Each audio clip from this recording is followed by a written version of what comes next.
तो इस प्रकार से यह उत्तर यहाँ पे नर्दूतक या पेरेन्काइमा के बाद अब हम पढ़ेंगे अगला।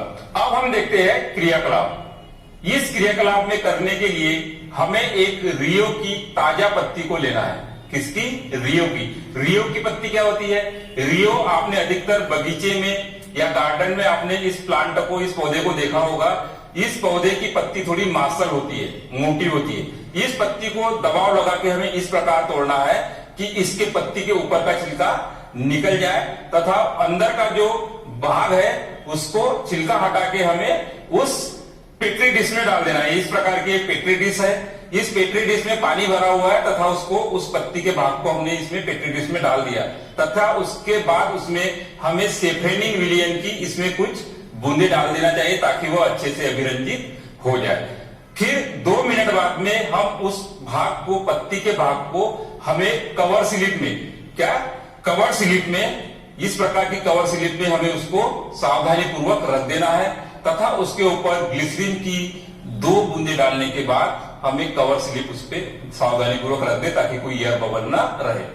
उसके बाद हम माइक्रोस्कोप में उसको आसानी से उसको, उन कोशिकाओं को देख सकते हैं। तो माइक्रोस्कोप में हम जब देखते हैं तो हमें कुछ इस प्रकार की संरचनाएं दिखाई देती है। यह आपको जो हरे कलर की यह दिखाई दे रही है, यह एपिडर्मिस है। एपिडर्मिस,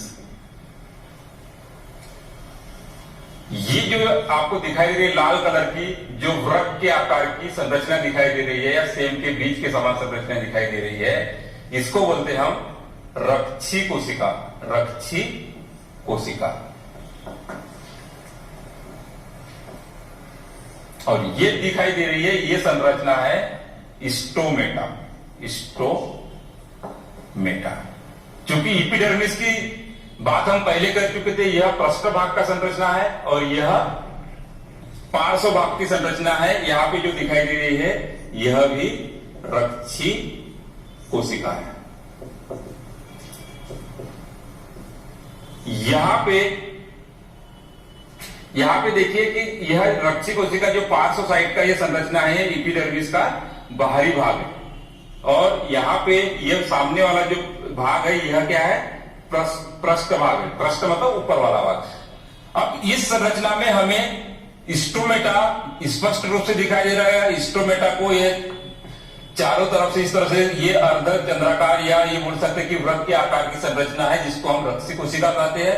और ये एपिडर्मिस है। एपिडर्मिस पौधों में रक्षात्मक आवरण बनाने का काम करता है और सुरक्षात्मक कवच, मतलब इसका काम क्या है?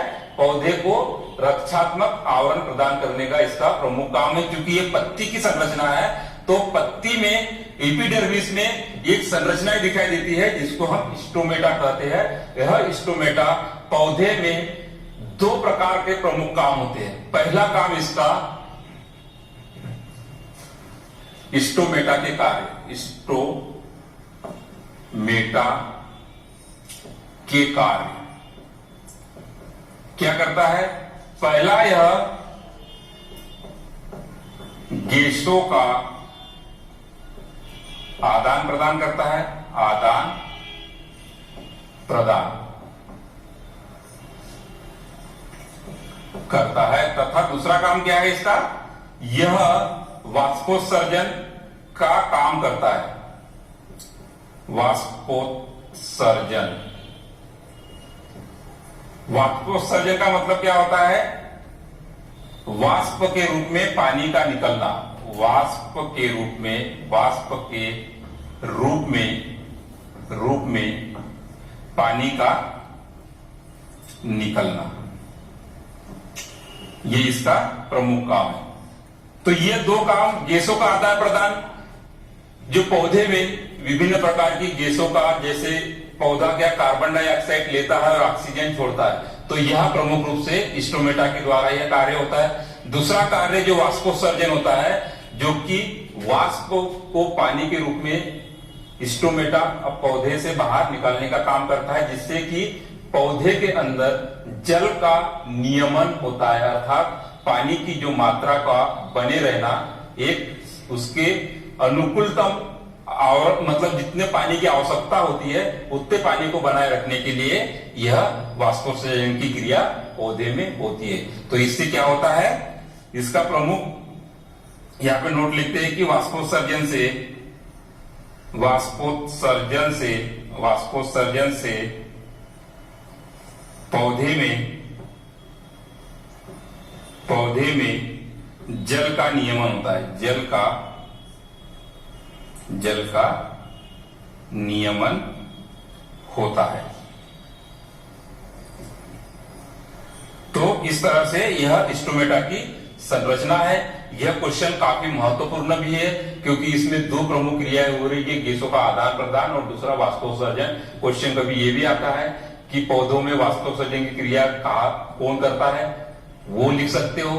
पौधों में गैसों का आदान प्रदान किस प्रकार से होता है वो भी आप बता सकते हैं कि स्टोमेटा के द्वारा ही गैसों का आदान प्रदान होता है तथा वाष्पोत्सर्जन की क्रिया भी जो होती है पौधों में इस स्टोमेटा के द्वारा होती है। तो इस प्रकार यह स्टोमेटा की